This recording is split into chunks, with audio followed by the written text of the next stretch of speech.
है ना। आपके यहाँ ना हम लोग तो जैसा लिखा होता है वैसे प्रोनाउंस करते हैं।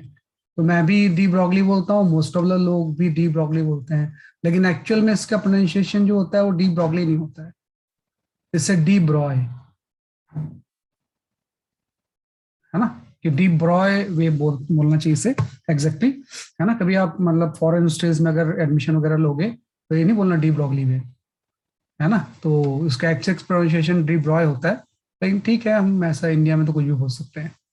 तो D Broglie wave and matter wave जो होता है ना, इसके बारे में हम डिस्कस करते हैं, ठीक है नहीं।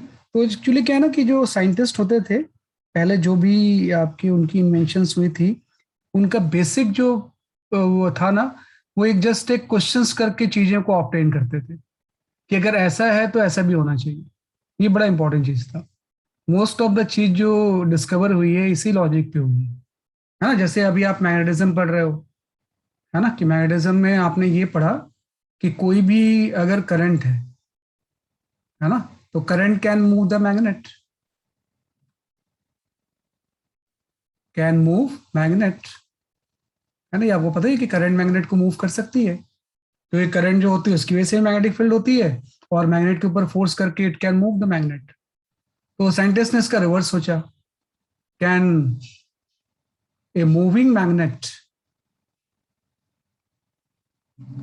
Moving magnet, right, produce current, produce current, है ना। उनके सामने ये सवाल आ गया, तो भाई अगर ये करंट मैग्नेट को मूव कर सकती है तो मूविंग मैग्नेट करंट भी प्रोड्यूस कर सकती है। तो ये तो फैराडेज एक्सपेरिमेंट था, कि फैराडेज ने इसके ऊपर बहुत सारे एक्सपेरिमेंट परफॉर्म किए, कि उसने इस तरह से कोई आपका क्लोज लूप ले लिया और इससे एक गैल्वेमीटर अटैच कर दिया, है ना। और इसी के पास कोई अगर मैग्नेट हम लेके जाएं इसे, है ना, कि मैग्नेट अगर इस तरह से लेके जाएं तो देखते हैं कि गैल्वेमीटर डिफ्लेक्ट होता है, मतलब इसमें करंट प्रोड्यूस होती है ना। और यही जो करंट होती है जो कि मूवी मैग्नेट की वजह से प्रोड्यूस हो रही है, तो इसका आंसर आ गया यस, है ना। कि भाई करंट प्रोड्यूस हो सकती है, कि अगर ये मैग्नेट इसकी तरफ मूव कर रहा है तो उसकी वजह से करंट प्रोड्यूस हो सकती है। Current is called as a induce current. ये जो करंट होती है, current is known as induced current.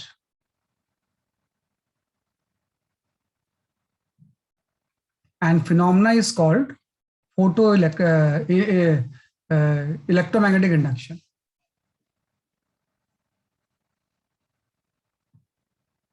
Is called electromagnetic induction,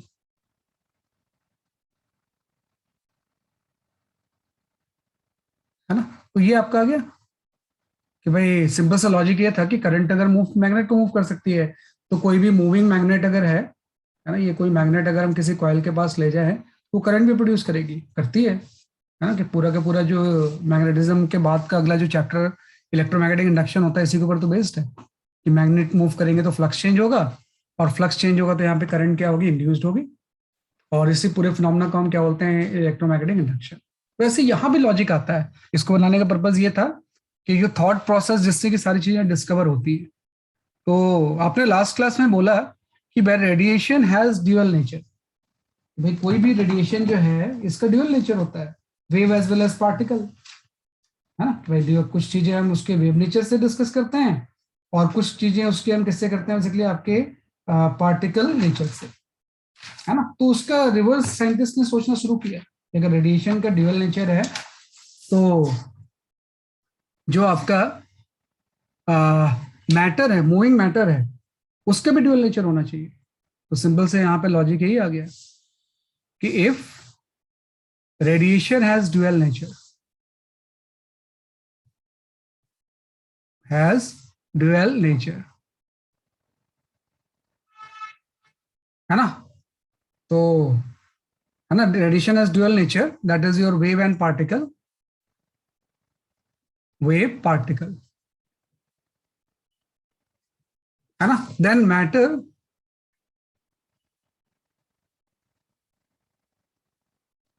right, should also have dual nature, also have dual nature,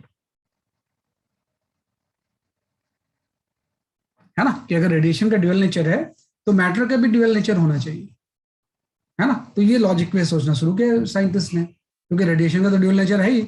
भाई वेव नेचर से आपने पूरा इंटरफेरेंस, पोलराइजेशन, डिफ्रैक्शन पढ़ लिया, फिर अब उसके पार्टिकल नेचर या क्वांटम थ्योरी में आए तो आपने फोटो इलेक्ट्रिक इफेक्ट पढ़ लिया। तो अब मैटर का भी ड्यूअल नेचर होना चाहिए। भाई मैटर का पार्टिकल नेचर तो होता ही है कि पूरा जो मैकेनिक्स आप पढ़ रहे हो वो पार्टिकल फिजिक्स ही तो है। तो उसमें हम जो मैटर थे इसके पार्टिकल नेचर पे फोकस करते थे। लेकिन ऑब्वियसली बात है, पार्टिकल का भी ड्यूअल नेचर होना चाहिए, वेव भी होना चाहिए। तो यहाँ पे आ जाता है कि इसी को नॉर्मली हम डी ब्रॉगली वेव बोलते हैं। तो सिंपल सा हम यहाँ बोलते हैं कि the wave associated with associated with है ना, moving particles, the wave associated with moving particle are called de Broglie wave, are called de Broglie wave, है ना। कि wave associated with the moving particle are called the de Broglie wave and its wavelength is called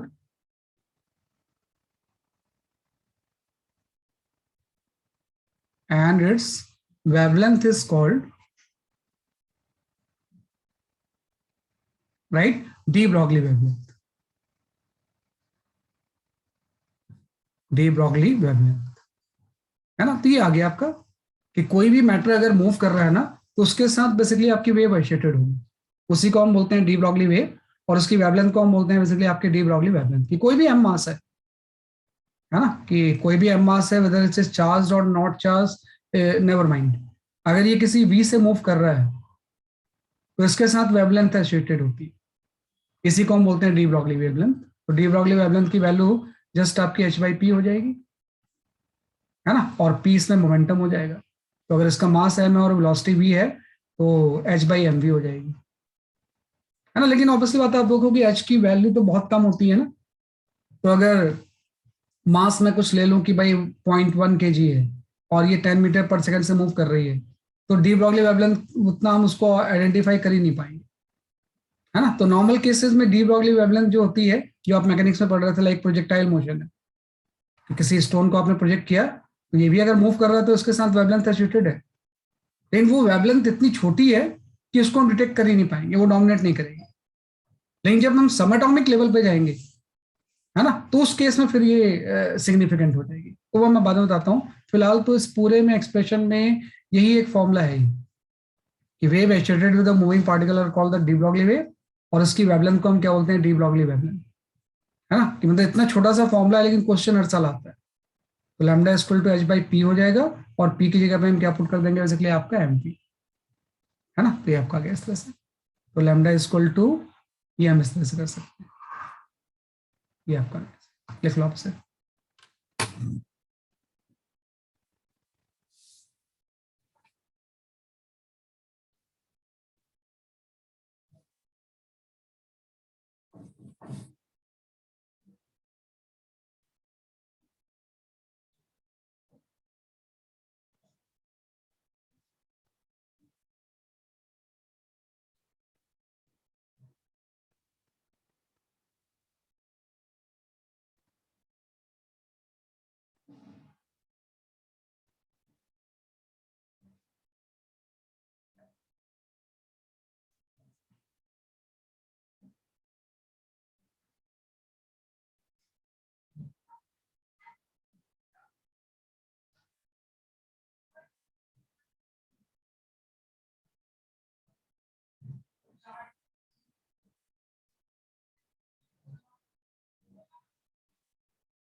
ठीक है, ये आपका आ गया D Broglie wavelength.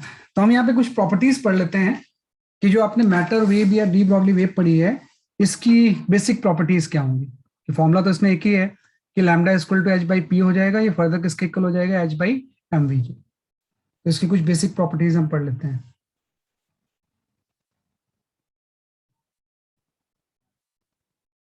ठीक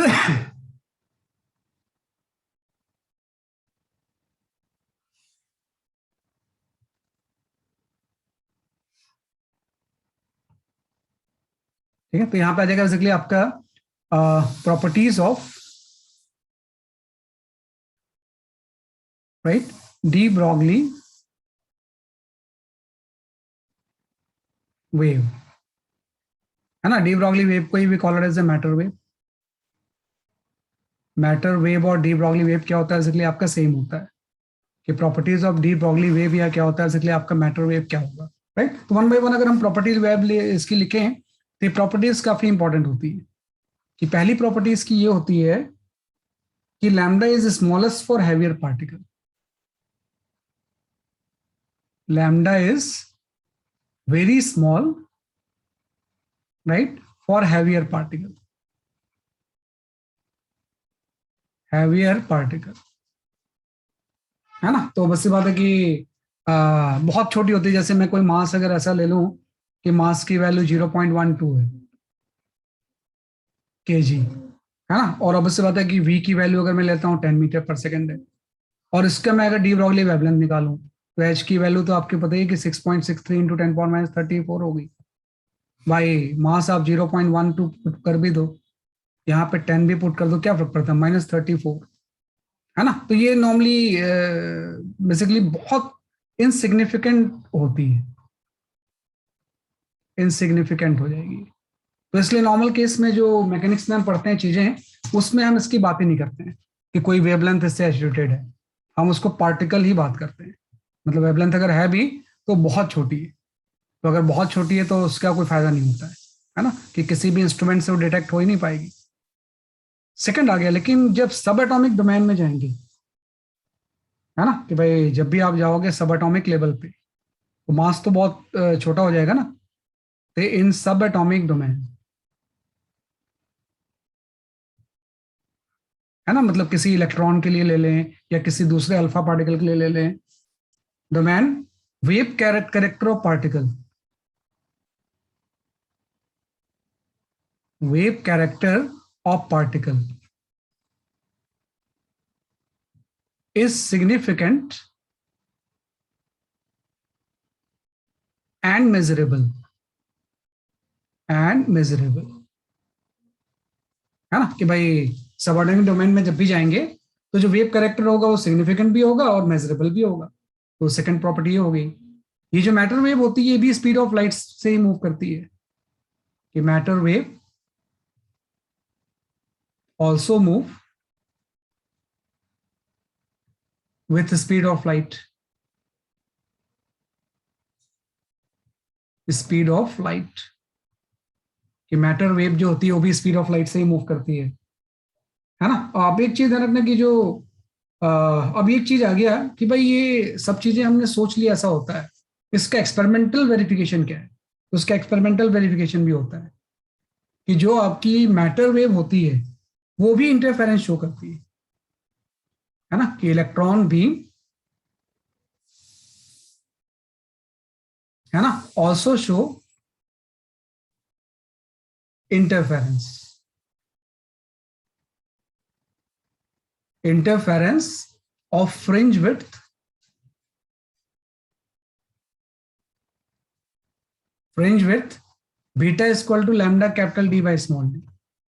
कि जो इलेक्ट्रॉन बीम होती है ये भी क्या शो करती है बेसिकली आपकी इंटरफेरेंस, और उसका फ्रिंज विड्थ भी क्या होता है, lambda into capital D by small D, है ना। कि क्या होता है कि अगर हम एक इलेक्ट्रॉन बीम को ऐसे क्या करें, जैसे आपने वाईडीएससी का सेटअप किया था, वाईडीएससी सेटअप के जैसा ही एक चीज अगर हम यहाँ पे इसको सेंड करें कि एक इस तरह से स्मॉल होल है, और इस स्मॉल होल से किसी इलेक्ट्रॉन बीम को सेंड करते हैं, और यहाँ पे कोई स्क्रीन है ना, तो इलेक्ट्रॉन बीम भी स्प्रेड होती है। कि जैसे यहाँ से कोई इलेक्ट्रॉन बीम जाएगी इस तरह से, कि इलेक्ट्रॉन बीम अगर इससे आप शो करोगे तो ये स्प्रेड होगी, और स्प्रेड होके ये भी इंटरफेरेंस शो करती है स्क्रीन पे, है ना, कि एक फ्रिंज पैटर्न आ जाता है इलेक्ट्रॉन बीम की वजह से। ये जो मैं डॉटेड डॉटेड शो कर रहा हूँ, this is your electron beam. मतलब एक्सपेरिमेंटली भी ये चीज आती है इलेक्ट्रॉन बीम। ये जो इलेक्ट्रॉन बीम है ये भी शो करती है बेसिकली आपकी इंटरफेरेंस। तो लेकिन जो फ्रिंज पैटर्न यहाँ पे आता है वो थोड़ा सा डिफरेंट होता है, जो नॉर्मल केस होते हैं उससे ये जो फ्रिंज पैटर्न है इसका जो है इसका मतलब डिफरेंट होता है। जैसे लाइट के साथ जब हम इंटरफेरेंस करें तब तो इंटेंसिटी होती है, इसमें कंसेंट्रेशन ऑफ इलेक्ट्रॉन होता है कि कहीं पे कंसेंट्रेशन ऑफ इलेक्ट्रॉन बढ़ जाता है। जैसे मैक्सिमा है ना, तो मैक्सिमा का मतलब कहीं पे कंसेंट्रेशन ऑफ इलेक्ट्रॉन ज्यादा हो, है ना, कि जैसे अगर ये रीजन कोई मैक्सिमा की है तो यहाँ पे इलेक्ट्रॉन ज्यादा कंसेंट्रेटेड है, और जो मिनिमा रीजन होता है वहां पे इलेक्ट्रॉन का कंसेंट्रेशन कम होता है ना, कि इलेक्ट्रॉन का कंसेंट्रेशन क्या होगा बेसिकली आपका कम होगा। अगेन मैक्सिमा आएगा तो इलेक्ट्रॉन का कंसेंट्रेशन फिर से इंक्रीज हो जाएगा। लाइक इस तरह से इंटरफेरेंस पैटर्न आते हैं, है ना, कि यहाँ पे इलेक्ट्रॉन का कंसेंट्रेशन क्या होगा, ज्यादा होगा, है ना, यहाँ पे इलेक्ट्रॉन का कंसेंट्रेशन क्या होगा बेसिकली आपका ज्यादा होगा, है ना। तो इसमें अगर ये मैक्सिमा है, जैसे मैं बोल रहा हूँ कि ब्राइट फ्रिंज की जगह पे अगर ये मैक्सिमा बन रहा है तो concentration of electron is more, concentration जो होता है वो ज्यादा होता है। कि अगर यहाँ पे इस जगह पे मैक्सिमा फॉर्म हो रहा है, ये अगर मैक्सिमा की लोकेशन है तो मोर कंसेंट्रेशन ऑफ इलेक्ट्रॉन,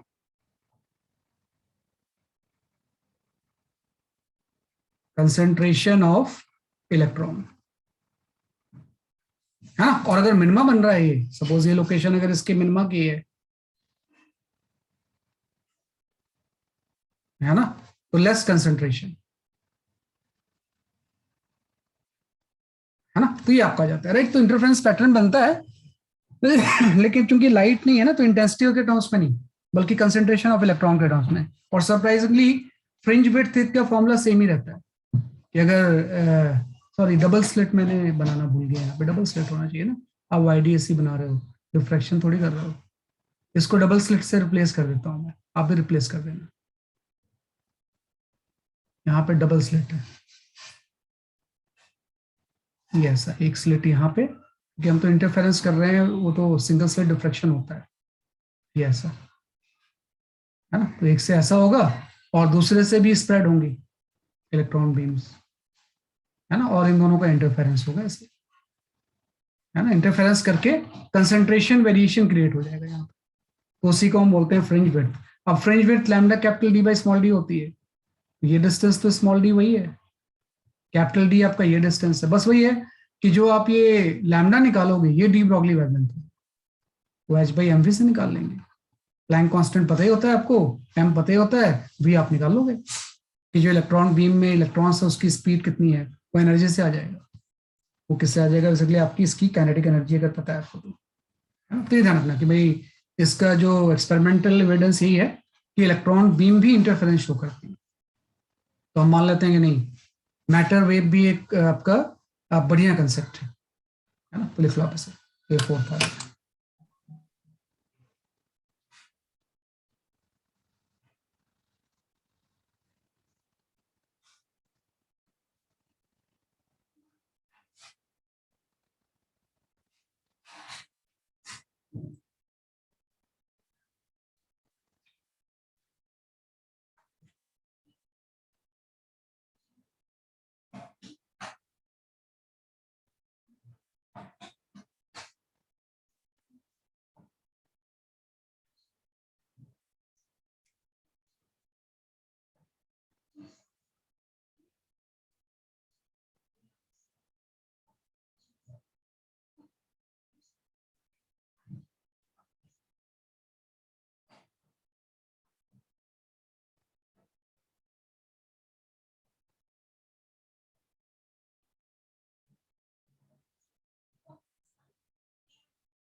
ठीक है, ये आप कर गया। अब लेकिन सबसे इंपॉर्टेंट पॉइंट जो है ना, ये एक और भी पॉइंट था, वो यहाँ पे मैं इसको 5 कर देता हूँ, हाँ ये किसमें और भी था कि जो मैटर वेव होती है वो इलेक्ट्रोमैग्नेटिक वेव नहीं होती है ना। इसको मैं यहाँ पे 5 चेंज कर देता हूँ नंबर में। फोर्थ नंबर पे मैं ऐसे लिख सकता हूँ कि मैटर waves are different, है ना, क्या different from electromagnetic wave, from EM waves, as it is independent of charge,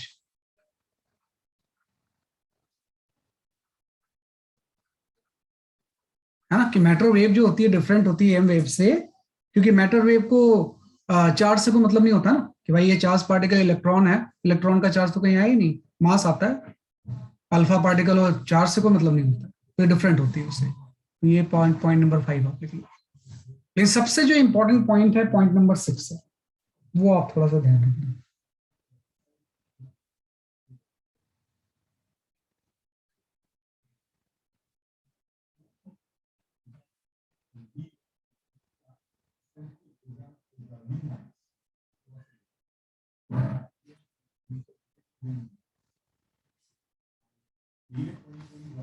okay, point number 6 पे हम आते हैं कि जो आपका,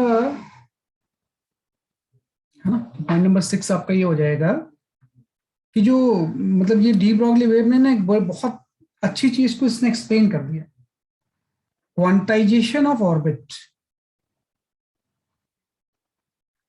है ना, कि भाई quantization of orbit can only B explain by the de Broglie wave.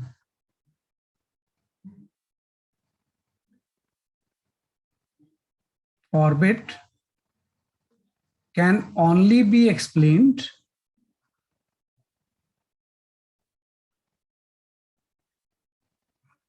by de Broglie wave,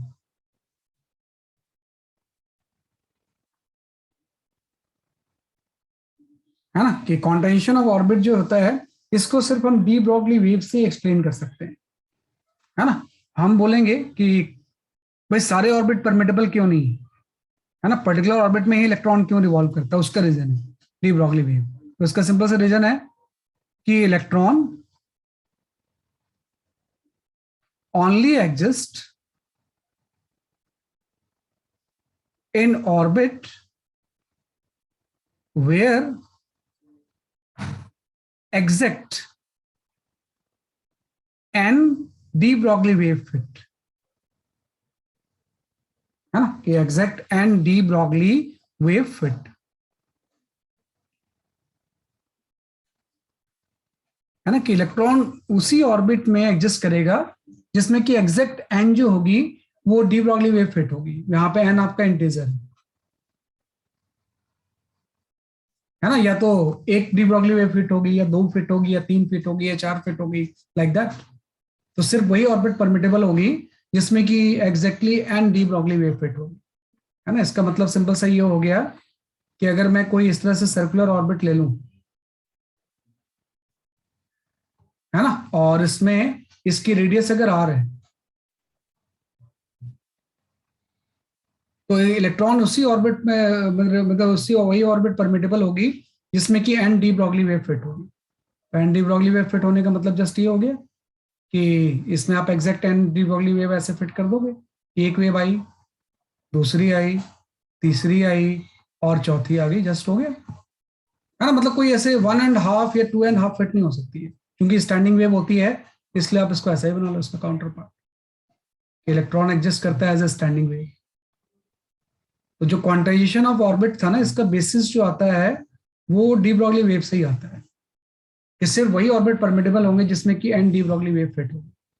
तो इसकी कंडीशन जस्ट आपकी आ गई कि जो 2πr होगा इसकी पेरीमीटर, इसमें N de Broglie wave fit होना चाहिए, मतलब एन लैम्डा के इक्वल होना चाहिए। मतलब 2πr फर्दर जो होगा ये एन इंटू लैम्डा की वैल्यू h/mv हो जाएगी।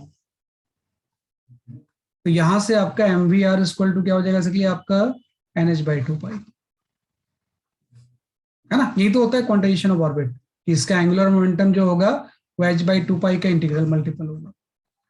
तो ये जो चीज आती है ना, इसको एक्सप्लेन हम यहीं से कर पाते हैं कि बोर के पोस्टुलेट्स की ये जो पॉइंट होता है कि इलेक्ट्रॉन उसी ऑर्बिट में होगा जिसमें कि उसका एंगुलर मोमेंटम h/2 का इंटीग्रल मल्टीपल होगा। तो वो नॉर्मली डी ब्रॉगली वेव से हम उसको एक्सप्लेन करते हैं, राइट। तो ये 6 प्रॉपर्टीज होती हैं मैटर वेव या डी ब्रॉगली वेव की, राइट। तो इसको आप लिख लो।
ओके, अभी मैं फिफ्थ पॉइंट शो करता हूँ। Wait for a moment. ये आप लिख लो, फिर प्रीवियस पेज शो करता हूँ मैं भी आपको।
ओके, है ना, ये आपका आ गया, राइट। तो ये 6 पॉइंट्स हैं ये डी ब्रॉगली वेवलेंथ के रिगार्डिंग आपको जानना होता है ना। अब हम आ जाते हैं जो नेक्स्ट चीज है आपकी, दैट इज योर, एक दो फॉर्मूले हैं जो कि इसी मेन फॉर्मूले से ड्राइव होते हैं, उसको भी थोड़ा जान लेना जरूरी होता है। तो हम आ जाते हैं D Broglie wavelength,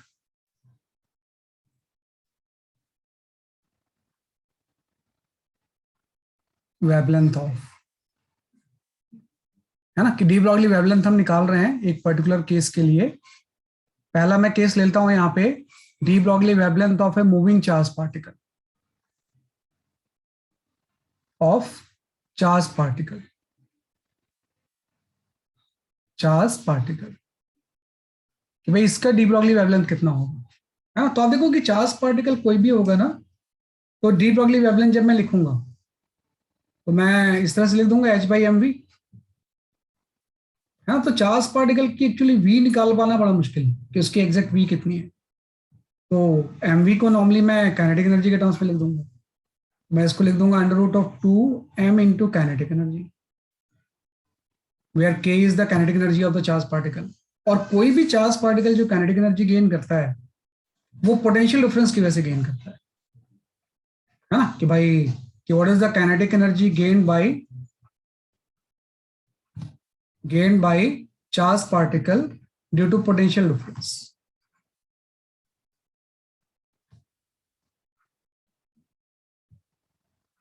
due to potential difference, कि भाई ये पोटेंशियल डिफरेंस की वजह से काइनेटिक एनर्जी गेन करता है।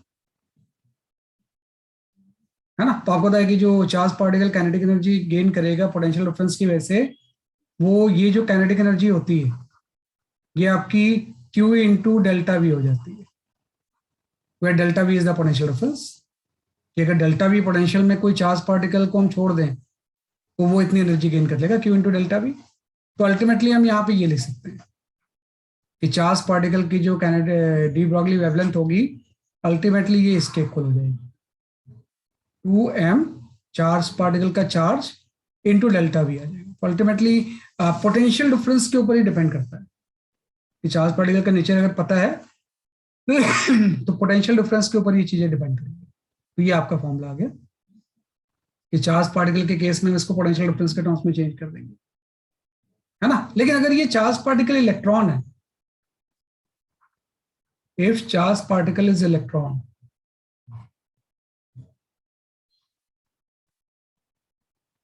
इज इलेक्ट्रॉन, कि अगर ये इलेक्ट्रॉन है चार्ज पार्टिकल, है ना, तो चार्ज पार्टिकल अगर ये इलेक्ट्रॉन है तो आपको पता है फिर तो और भी चीजें आपको पता है कि मास भी पता होगा और क्यू भी पता होगा, तो उसको पुट और एच की वैल्यू आप पुट कर ही दोगे, तो उस केस में ये फॉर्मूला आ जाता है आपका 12.27 by simple root delta V Armstrong में, है। लेकिन ध्यान रखना ये फॉर्मूला तभी यूज करेंगे जब हम इलेक्ट्रॉन की बात कर रहे हैं, कि आपने इलेक्ट्रॉन का मास एंड चार्ज जब यहाँ पे पुट कर दोगे और प्लैंक कांस्टेंट पुट कर दोगे तो ये टर्म आ जाएगा। तो वहां पे सिर्फ आपको डेल्टा वी ही पुट करना पड़ेगा, where delta V is the potential difference. ये क्या हो जाएगा बेसिकली आपका पोटेंशियल डिफरेंस, है ना। तो ये आपका आ गया D Broglie wavelength of charge particle, है ना, कि this is the de Broglie wavelength of charge particle, है ना। तो ये आपका आ गया D Broglie wavelength of charge particle. इसके बाद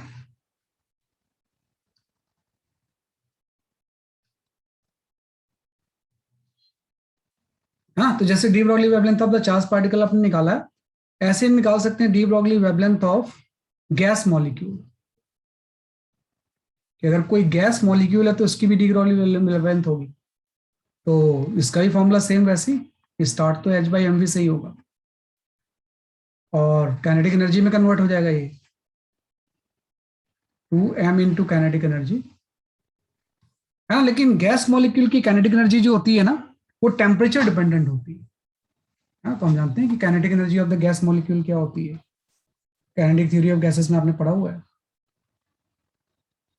गैस मॉलिक्यूल, अगर कोई भी गैस मॉलिक्यूल है तो उसकी काइनेटिक एनर्जी क्या हो, तो kinetic energy of the gas molecule जो होता है वो 3/2 kT होता है, where k is the Boltzmann constant,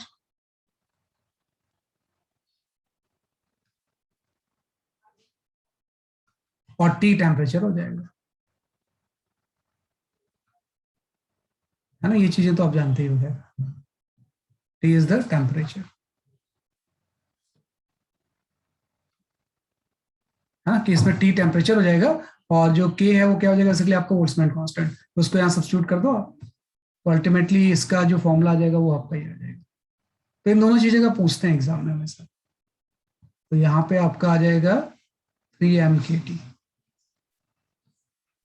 है ना, कि भाई गैस मॉलिक्यूल की अगर टेम्परेचर T है, उसका मास मॉलिक्यूल का M है, तो उसकी डी ब्रॉगली वेवलेंथ कितनी होगी, जो कि मतलब सिग्निफिकेंट होगी और मेजरेबल भी होगी, है ना, कि सिग्निफिकेंट एंड मेजरेबल दोनों होती है, क्योंकि मास बहुत कम होगा तो काफी ज्यादा हो जाता है डी ब्रॉगली, राइट। तो इसको आप लिख लो, ये दो अलग से फॉर्मूले हैं जिसके ऊपर न्यूमेरिकल्स आएंगे।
ठीक है, ये आपका राइट। तो ये जस्ट आपको करना है राइट। तो I will share few numericals, उसको आप ट्राई करो अपने आप। जो भी आपने फोटो इलेक्ट्रिक इफेक्ट, आज हम पूरा समराइज करेंगे जो फोटो इलेक्ट्रिक इफेक्ट है एंड डी ब्रॉगली वेव है, क्योंकि जो आपके एनसीईआरटी में चैप्टर जो है ना इसी नाम से दिया हुआ है, that the dual nature of radiation and matter. तो जब हम पढ़ेंगे dual nature of radiation and matter, तो इसमें यही दो चीज आती है, D photo electric effect and D Broglie wave, है ना। तो ये हम करेंगे थोड़ा सा। चलो करते हैं फिर इससे। कल शेयर फिर न्यूमेरिकल्स, उसको आप ट्राई करो तो अपने आप सारी चीजें आपको आ जाएंगी।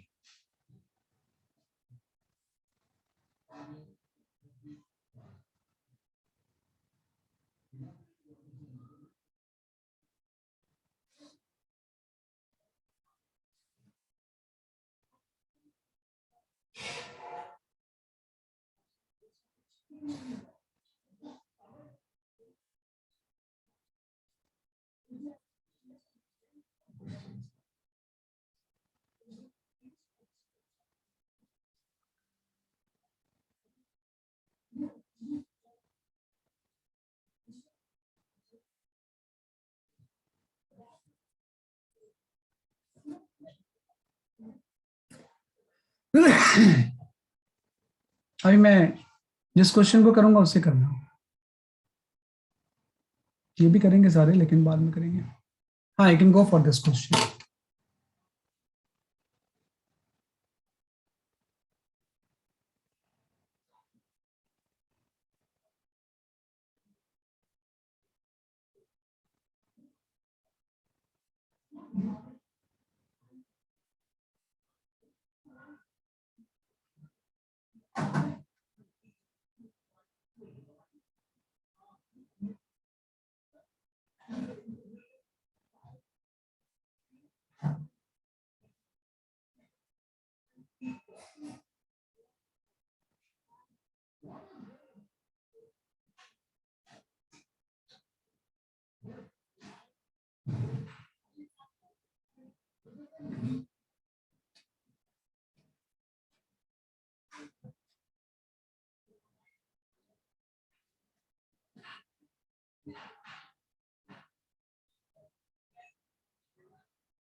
हाँ सही है, लक्ष्य, पीयूष, यथार्थ, योर आंसर इज करेक्ट।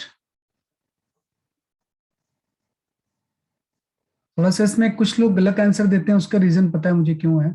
आप मॉलिक्यूलर मास और एटॉमिक मास में कंफ्यूज नहीं होना।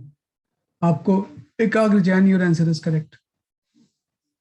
आपको क्वेश्चन में मॉलिक्यूलर मास लेना है, एटॉमिक मास नहीं। वो एटॉमिक मास लोगे तो थोड़ा सा मिस्टेक हो जाएगी आंसर में, है ना। सही है, देखो कुछ नहीं था इसमें। इस क्वेश्चन को जैसे ही मैं सॉल्व करूंगा, हाइड्रोजन एंड हीलियम, तो अभी आपने फॉर्मूला लिख ही लिया है कि H by under root of 3m kT, मतलब lambda is inversely proportional to the root m by mt आ गया। यहाँ से λ1 बाई λ2 की जो वैल्यू आ जाएगी वो under root of m2 by m1 into T2 by T1 हो जाएगी। अब यहीं पे ध्यान रखना आपने कि जो ये है ना molecule of hydrogen and helium, है ना, तो हीलियम का तो 4 आप लिख लोगे, लेकिन इसका जो हाइड्रोजन का मास होगा वो 2 हो जाएगा, 1 नहीं होगा, है ना। और T2 127 है, 127 का मतलब आपका 400 हो जाएगा केल्विन में, है ना। और ये आपका जो होगा ये 300 केल्विन हो जाएगा, क्योंकि एब्सोल्यूट टेम्परेचर तो हम केल्विन में लिखेंगे। तो ये कैंसिल हो गया, तो आपका √8/3 इज द करेक्ट आंसर, है ना। 8/3 आपका सही आंसर आ जाएगा। इसमें अगर ये हम 1 ले लें तो ये फिर वो अलग आंसर आ जाएगा, थोड़ा सा 4 बाहर आ जाएगा, 4/√3 आ जाएगा, वो गलत है। क्योंकि यहाँ पे आपको molecules of hydrogen and helium की बात कर रहा है ये। अगर molecules of hydrogen and helium है तो इस टेम्परेचर पे दोनों के डी ब्रॉगली वेवलेंथ का रेशियो क्या होगा, √8/3 आ जाएगा।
हाँ यथार्थ ठीक है आपका आंसर।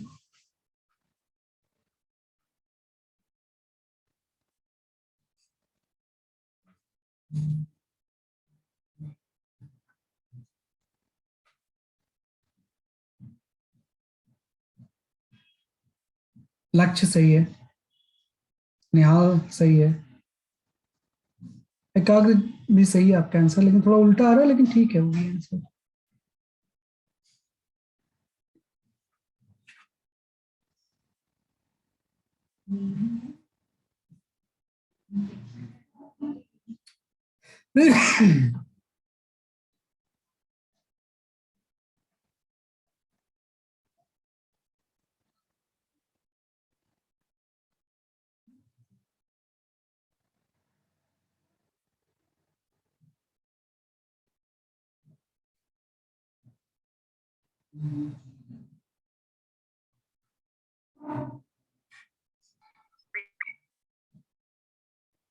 हाँ सही है, सही है। ठीक है आंसर। तो सीधे फॉर्मूला बेस्ड क्वेश्चन है। This is the de Broglie wavelength of a charge particle. अभी आपने पढ़ा H by under root of 2m Q है। तो lambda is inversely proportional to the under root of M and delta भी। Delta भी तो same ही है, वो तो लिखने की जरूरत है नहीं आपको, है ना। एम एंड क्यू ही आ गया। तो लैम्डा 1/λ2 की वैल्यू आपकी वही आ जाएगी, m2/m1, है ना, इंटू Q2/Q1। तो प्रोटॉन एंड अल्फा पार्टिकल में मास का रेशियो 4:1 होता है ना। और चार्ज का जो रेशियो होता है वो 2:1 होता है।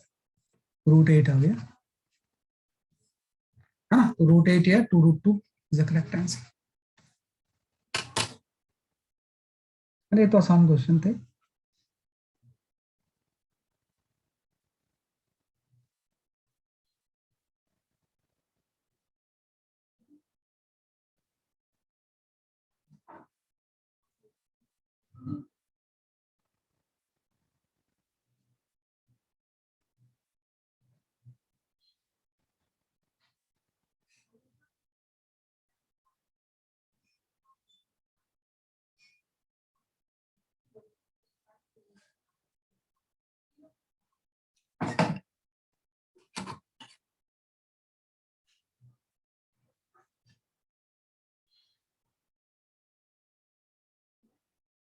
Okay, you can go for this question.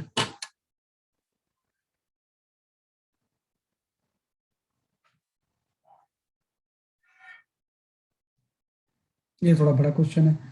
Photo electric effect और डी ब्रॉगली वेव को कंबाइन कर दिया इन्होंने।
आराम से सॉल्व करो, कोई जल्दबाजी नहीं है।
हाँ, Nihal Rawat, your answer is correct. Piyush Jha, आपका आंसर, आपका भी सही है। योर आंसर इज ऑल्सो, दो चार आंसर सही हैं आपके। भाई ये जेई में आया हुआ क्वेश्चन है ये। ऐसे क्वेश्चन पूछते हैं, आसान होते हैं।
यथार्थ Kumar Singh, your answer is correct.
सही, काफी लोगों के सही आंसर आए हैं, है ना। तो मैं चेक कर लेता हूँ एक बार। लक्ष्य, थोड़ा सा आपके आंसर में वेरिएशन आ रहा है, बाकी देख लो, ठीक ही किया होगा आपने भी। देखो, इसमें सबसे पहले तो ये था कि बस डी ब्रॉगली वेव और फोटो इलेक्ट्रिक इफेक्ट का कॉम्बिनेशन है। मैंने किसी जेई में ही पूछा गया था क्वेश्चन, है ना। इसके क्वेश्चन आते बड़े कॉम्बिनेशन अलग अलग से हैं। तो इतना स्ट्राइक किया मेटल ए पे, eject photo electron of maximum kinetic energy T A, and D Broglie wavelength जो है वो ऐसा था। तो अगर मैं सिचुएशन का डायग्राम थोड़ा सा बना लूँ कि कोई मेटल प्लेट ए है, तो यहाँ पे फोटोन आके स्ट्राइक किया, तो यहाँ से कोई इलेक्ट्रॉन इजेक्ट हो गया, इसकी काइनेटिक एनर्जी टी ए है, और इसकी डी ब्रॉगली वेवलेंथ लैम्डा ए है ना। तो हम पहले तो आइंस्टाइन इक्वेशन वाली इक्वेशन लिख लेते हैं। तो भाई 4.25 इक्वल टू क्या हो जाएगा, work function of A plus T A, है ना। ये आपका कैसे, ऐसी मेटल प्लेट बी पे भी ऐसे ही हो रहा है कि इसके ऊपर जो इलेक्ट्रॉन आ रहा है इसकी काइनेटिक एनर्जी अलग है, इसकी एनर्जी अलग है। ये आपका 4.25 था, ये आपका जो है वो 4.7 इलेक्ट्रॉन वोल्ट है। तो इससे भी आपका लैम्डा बी का एक वेवलेंथ निकला, और टी बी काइनेटिक एनर्जी है इसकी। तो ये आपका हो गया 4.7 इक्वल टू 5 बी प्लस आपका टी बी आ गया, है ना। और इसने यहाँ पे एक चीज दिया हुआ है, मतलब इसको तो बाद में यूज करेंगे, पहले तो इसी से सॉल्व कर लो, है ना। कि भाई टीबी जो है kinetic energy equal to T A minus 1.5 electron volt, है ना। तो और इसने ये भी दिया है कि lambda B twice of lambda A, de Broglie wavelength जो बी का है वो twice of de Broglie wavelength of the A. बस इससे काइनेटिक एनर्जी का रिलेशन आ गया, क्योंकि अभी तो आपने पढ़ा कि भाई lambda is inversely proportional to the kinetic energy होता है ना। तो काइनेटिक एनर्जी में अगर डबल का रिलेशन है वेवलेंथ में, तो इसमें 4 टाइम्स का रिलेशन होना चाहिए। तो यहाँ से हम लिख देंगे कि जो टी ए है that should be the 4 times of T B, we can write it, है ना। कि जो टी ए होगा वो 4 टाइम्स ऑफ क्या हो जाएगा, इसलिए आपका टी बी हो जाएगा, है ना। क्योंकि ये डबल रिलेशन है तो इसमें उल्टा रिलेशन होगा, इनवर्सली है। और 4 टाइम्स का आ जाएगा, तभी तो वो डबल होगा डी ब्रॉगली गाइडलाइन। बस इन दोनों को यूज करके टी ए टी बी तो यहीं से आ जाएगा, है ना, कि भाई टीबी की वैल्यू आपकी आ गई, टी ए तो आपने 4 TB पुट कर दिया, -1.5 पुट कर दिया, है ना, तो यहां से टी ए टी बी की वैल्यू आपकी आ गई कि जो टी ए होगा, है ना, इसकी वैल्यू जो आ रही है दैट इज 2 इलेक्ट्रॉन वोल्ट आ रही है। एंड जो टीबी है ना, के भी आप ले लो जो मर्जी कन्वीनियंट होता है, और ये 0.5 इलेक्ट्रॉन वोल्ट हो गया बस। ये अगर आ गया तो इसको यहाँ पे यूज करेंगे तो 5 भी आ जाएगा, है ना, कि भाई टी ए की वैल्यू आप यहाँ सब्स्टिट्यूट कर दोगे तो 5 आ जाएगा, है ना। तो है, होता है इस क्वेश्चंस में कुछ भी नहीं, बस ये चैप्टर पता होना चाहिए कि ये चीजें इसमें हैं। तो 2 आ गया, तो वर्क फंक्शन ऑफ द ए जो हो गया वो 2.25 इलेक्ट्रॉन वोल्ट आ गया, ऐसे टी भी पुट कर देंगे यहाँ पे, है ना। तो ये आपका वर्क फंक्शन ऑफ बी जो होगा ये 4.2 इलेक्ट्रॉन वोल्ट आ गया। तो इसका 2.25, इसका 4.2 इलेक्ट्रॉन वोल्ट, और टी ए टी बी की वैल्यू अपने निकाली ली है ना। तो इस तरह से कंबाइन करके हम सॉल्व कर सकते हैं।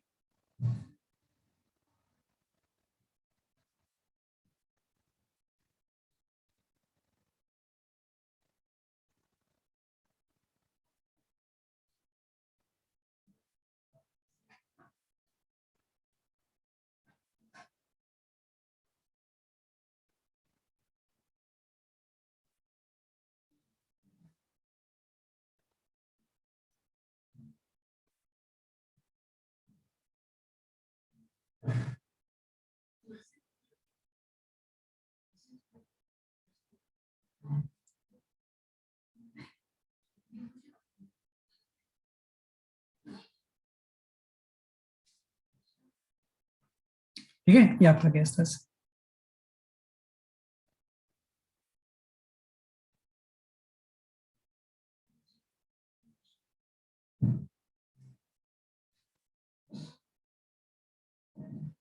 तो एकदम आसान चैप्टर है modern physics, most scoring questions बहुत आते हैं इसके ऊपर, और बहुत इजी चीज है ये। एक बार ठीक से पढ़ लेने पे ना, अब आप एनसीईआरटी जरूर पढ़ लेना जब भी आपको टाइम मिले, है ना। Go for NCERT, modern physics की एनसीईआरटी पढ़नी है, वैसे तो सभी की पढ़नी है, इसकी स्पेशली पढ़नी है आपको एनसीईआरटी, और एक्सरसाइज भी सॉल्व कर लेना इसके, है ना। मतलब चैप्टर जब मैं पढ़ा दूं, है ना, तो मॉड्यूल वगैरह अगर आप कर चुके हो, कर लेने के बाद फिर एनसीईआरटी पढ़ लो, है ना। पहले मॉड्यूल कर लो, फिर उसके बाद एनसीईआरटी पे आ जाओ, करना जरूर आप एनसीईआरटी इसकी, ये आपका जाएगा।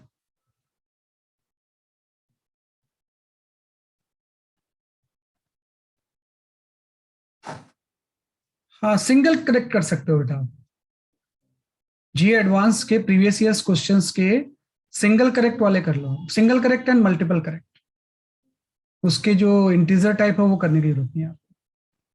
मतलब मेंस के पहले जी एडवांस के, है ना, सिंगल एंड मल्टीपल करेक्ट कर लो, सिंगल एंड मल्टीपल करेक्ट,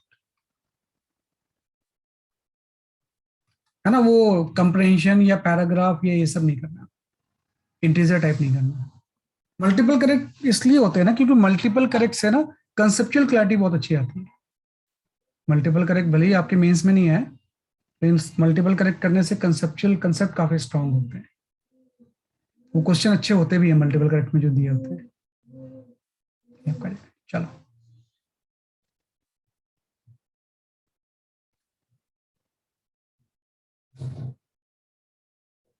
हाँ इसको देखो जरा सा।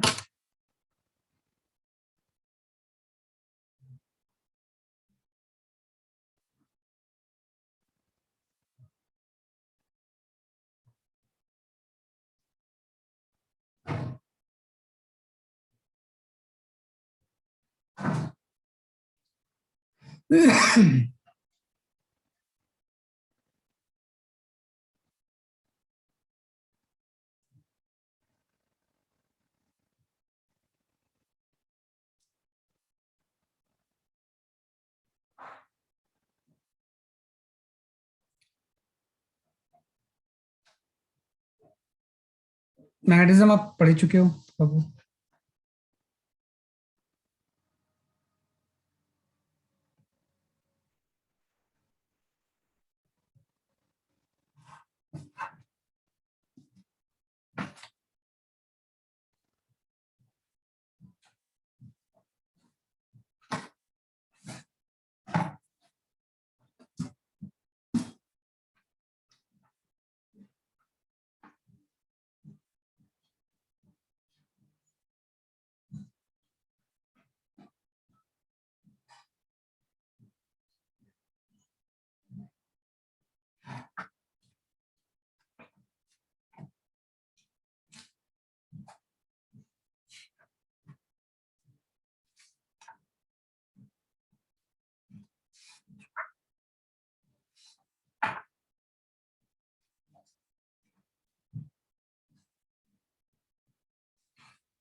हाँ सही है, निहाल एंड एकाग्र, your answer is correct.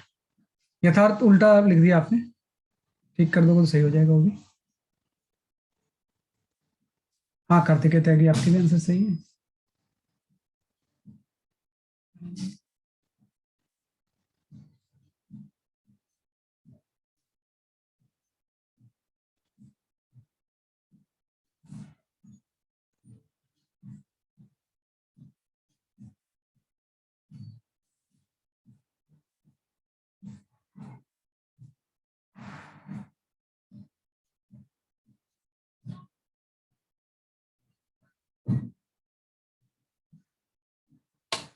Suhana reverse लिख दिया आपने, बाकी सही है।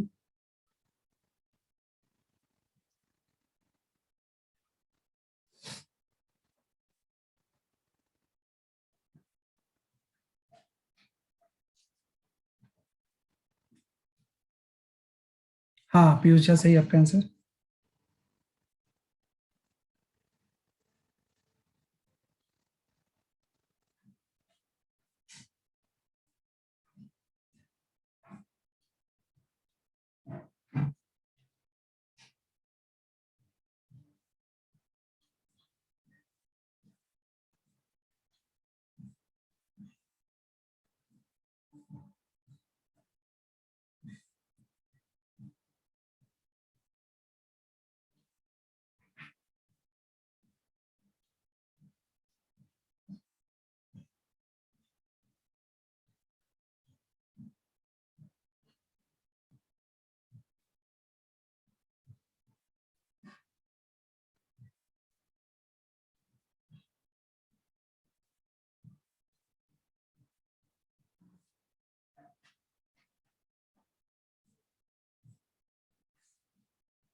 सही, आंसर सही है आपके सबके। चलो मैं एक्सप्लेन करता हूँ इसे। देखो, सेम मैग्नेटिक फील्ड में फायर करते हैं हम इसे, तो आपको पता है ट्रांसवर्स मैग्नेटिक फील्ड में जो रेडियस होता है रेडियस की value M V by QB तो होती है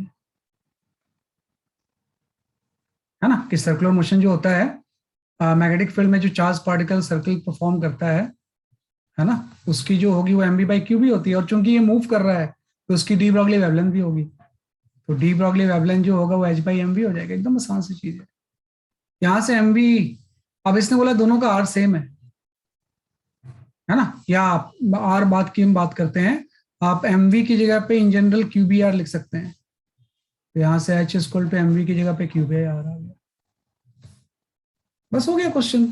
इसमें आप देखो दोनों का, इसने बोला हुआ है रेडियस ऑफ कर्वेचर दोनों का सेम है, मतलब आर तो कांस्टेंट है, मैग्नेटिक फील्ड तो कांस्टेंट है ही, तो एच कांस्टेंट है ही, मतलब lambda is inversely proportional to the charge. आ गया, बस हो गया है ना। तो ये पूछ रहा है अल्फा पार्टिकल, है ना, अल्फा और उसका रेशियो इसने पूछा हुआ है, lambda alpha by lambda P, मतलब ये हो जाएगा बेसिकली आपका Q P by Q alpha, है ना। तो charge Q P by Q alpha 1/2 होता है, 1/2 इज द करेक्ट आंसर, है ना। तो जस्ट आपने ये चीज आपको बताई थी, इससे इसको इस फॉर्म में लिया है। तो इसने बोल रखा है रेडियस सेम है और बी तो सेम है ही, एच कांस्टेंट होते ही, तो सिंपल से रिलेशन आ गया, उसके बाद आपने निकाल लिया, है ना। तो 1:2 आपका आंसर करेक्ट आ गया।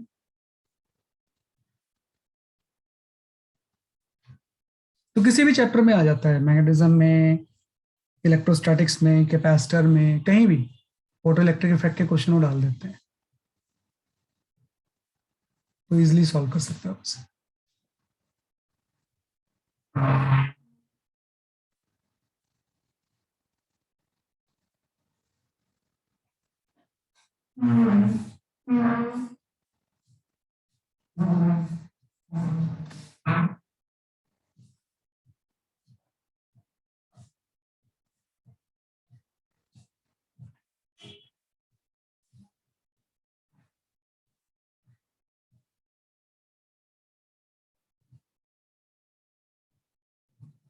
I can go for this question. वैसे आसान है।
हाँ सही है, पीयूष झा, कार्तिकेय, सुहाना, सबके आंसर सही है।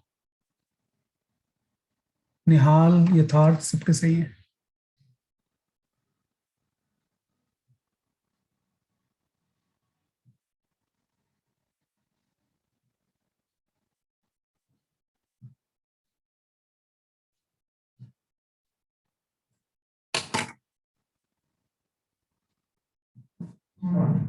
सही है ना, सही किया आपने।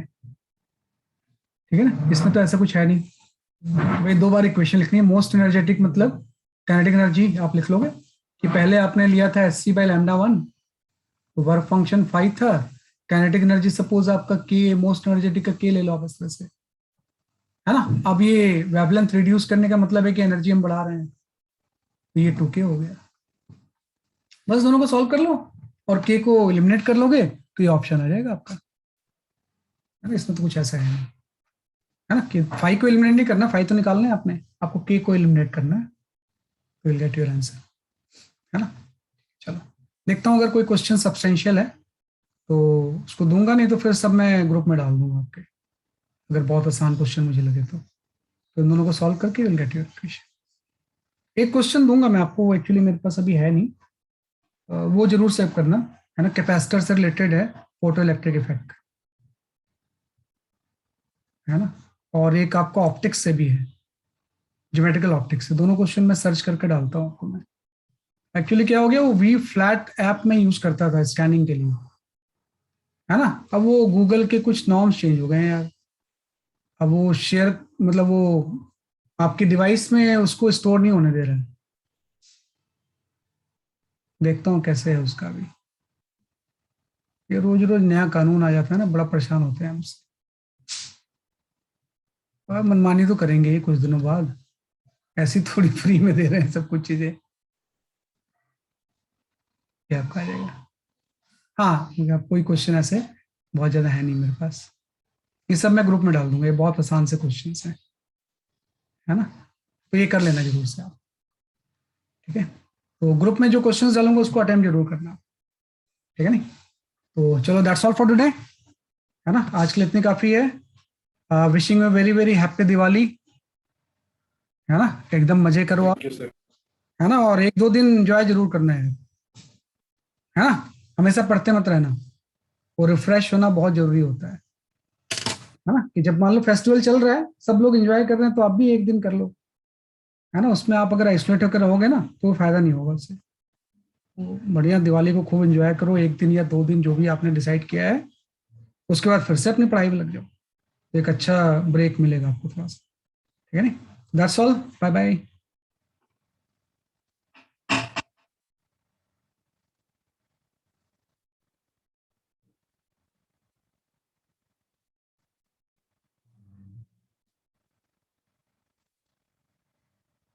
आगे जो क्वेश्चन शेयर करूंगा वो कर लेना थोड़ा सा।